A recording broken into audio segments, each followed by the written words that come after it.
The energy is just amazing. The excitement in the kids' eyes when you pull up in the big red bus and open that door and say, "Good morning." And they're just so pumped and ready because they know what to expect when they get here. It's just full of excitement. I was volunteering on weekends at Circle Square Ranch. I heard this individual who was speaking to a youth group at the time. I overheard from the kitchen him talking about this church he was starting in the inner city of Hamilton, and that they had been running for a few weeks, and they had all these kids coming out, and that, wow, they just didn't know what to do with them. I heard that from the kitchen, and that resonated with me.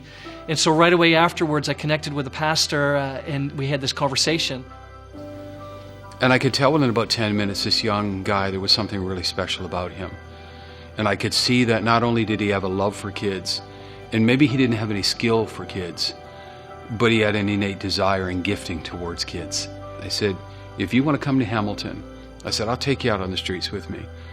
And I'll show you what I'm learning about kids. I'll show you the needs and you can join me." I never thought he would come. It was within a very short period of time, a few weeks, I got a phone call. And he said, "Hey, do you remember me?" And that young guy was Todd. And he said, "You remember me?" I said, "I really wanted to learn about kids and help." And I said, "Yeah." I said, "Hey, if you want to come down, I'd be more than happy to spend some time." He said, "No, I'm here." I said, "Pardon?" He said, "I'm here. I moved down here." I said, "Well, let me pick you up. Let's go for a coffee." But he said, "Well, when will we go and meet kids?" I said, "Midnight tonight." And we grabbed a coffee, and I remember that night picking Todd up, and he was a country guy, didn't know much about the city, and when I picked him up I thought, "Oh my goodness, Todd, do you know the area you're living in right now?" And so the same man that came to speak with Todd, Russ, came to my church, and what he shared with us was, "Can you hear their cries?" And thinking about myself as someone who was still in foster care, was a Crown ward, and understood loneliness, understood despair, understood pain, it really resonated what he said, and I thought, I can hear their cries, and better yet, I can respond. And so I eagerly signed up to be a volunteer, and showed up at the next volunteer meeting they had, which is also where I met Todd.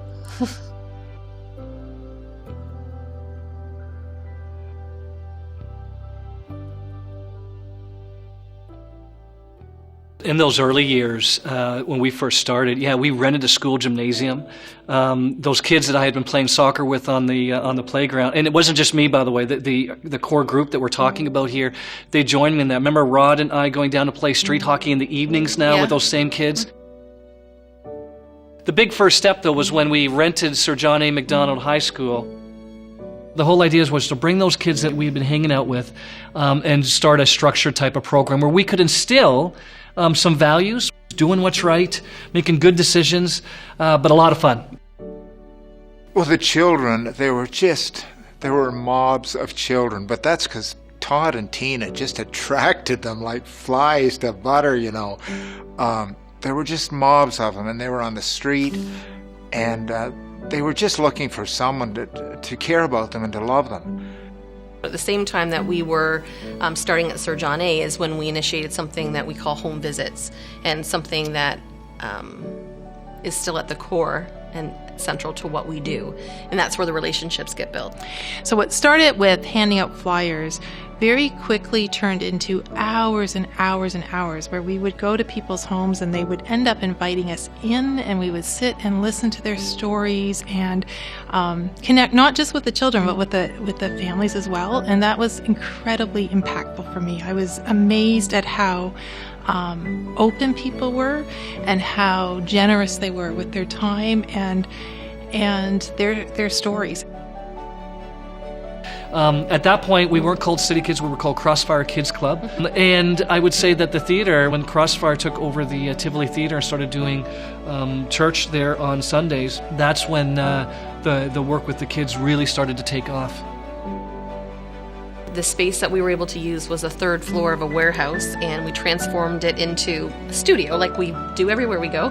And that's where we had the bleachers and whatnot, and we were there from 1992 to 1997.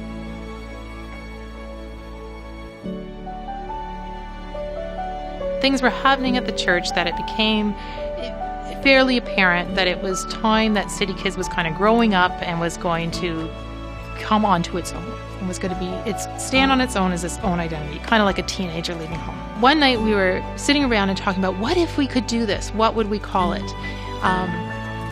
And so I remember that night very clearly. And that was the night where we talked about, what if we named it CityKidz with a Z? And I remember my reaction when I was like, CityKidz? I don't know, CityKidz. And then it started resonating with people.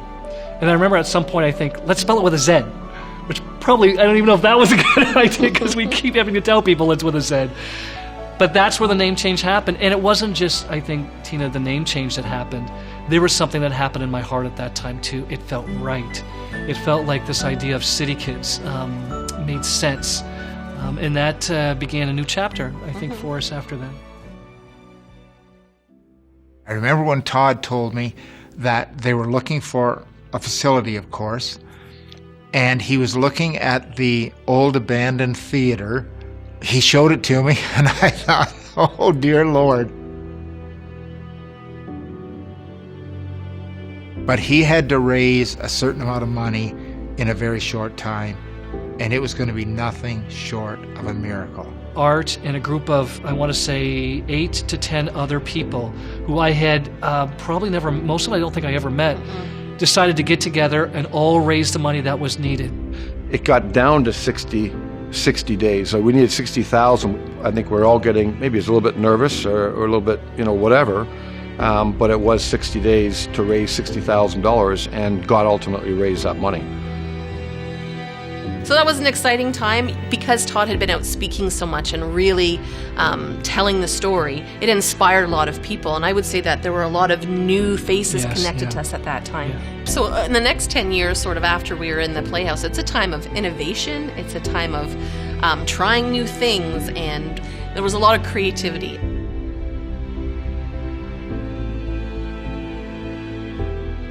We did different fundraisers where we did 3-on-3 basketball tournaments, we did races, we did the Road to Hope, Hamilton Marathon, mail-out campaigns, just anything we could do to get people to donate and support us. Todd is obviously still running the Saturdays himself. He has a group of people who are helping to run some other programs. He starts hiring people to help be part of Saturdays, of course. That was a pivotal transition, I think, because you'd see that in the, mid-2000s to late 2000s, as Todd is making this transition out of being as hands-on, say, in those, and bringing on people who are more involved in that creativity, you would see that that's at the same time that some of that growth around CityKidz explodes. So probably one of the most significant things that I see is that children and youth are staying longer with CityKidz, because very, very intentionally we have created programming over the years, okay? We haven't just arrived, to keep our kinder kids and kinder kids, then have them graduate into CityKidz and graduate into City Youth. And at City Youth, it's the most important because they're making a decision to go one way or another. And because we've been with them since they were 3 and we're like a second family, and they feel safe and they know they're loved and cared for outside of their family, then they're staying. As you create a new program and as you're working with new kids and new volunteers and creating new routes for buses and trying to find new volunteers, you're going to have growing pains, and we had that. But the ability for volunteers to just selflessly give their time and wholeheartedly and just willingly put up their hand to say, yeah, I'll ride a bus until 8:30 at night, 9 o'clock at night to make sure kids get home safely, was absolutely phenomenal. CityKidz, in some way, I think of as almost an infection. You get involved with CityKidz, you're going to develop a passion for it. You're going to share that passion with your friends. And the network of people who know and understand CityKidz grows and grows. And the more they get exposed to it, the more they grow towards loving CityKidz and what it's accomplishing. And once people begin to love, they will begin to support in whatever way they can, whether it's time or talent or treasures. So I've been a bus captain for 20 years, doing the same route, and so I've had many blessings in able to see my kids that I've picked up that came to the door in diapers and barely, just learning how to walk, and now they're my junior leaders. They're 15 and 16, and they're serving here, and they're excited about being here.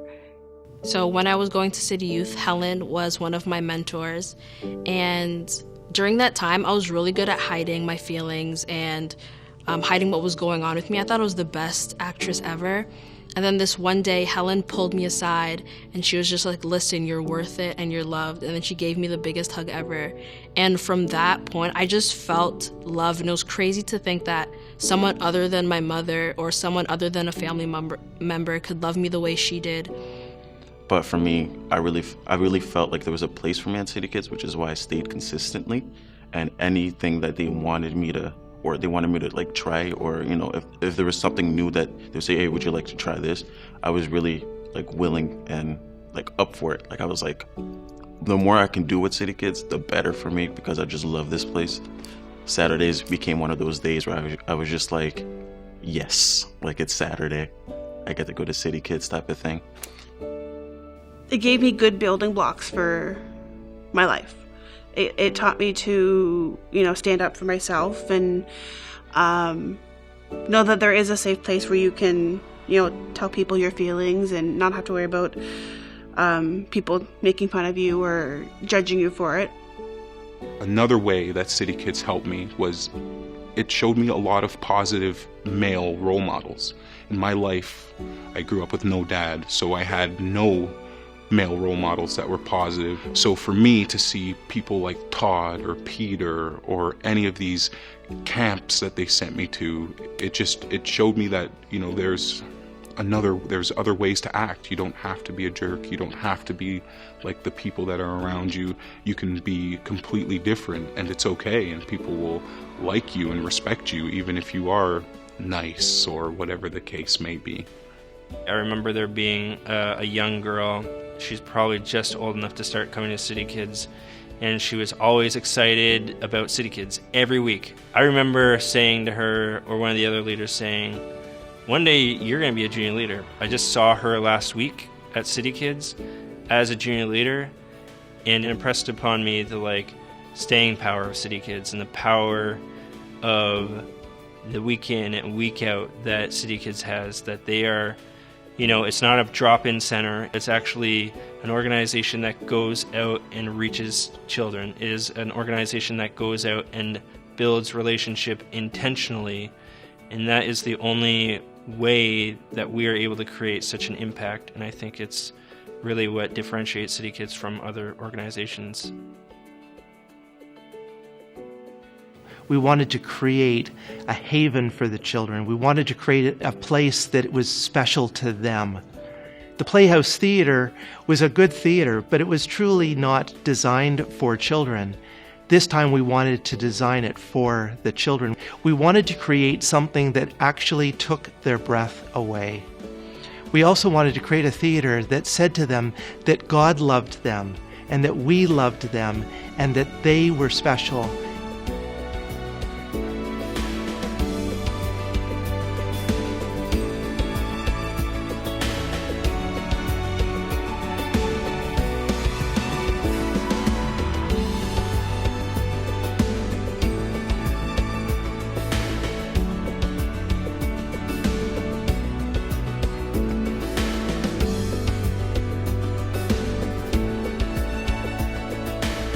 We wanted to say to everyone, thank you so much. 25 years, we are so grateful, so appreciative, and feel so privileged to continue to be able to serve our community and to partner with you.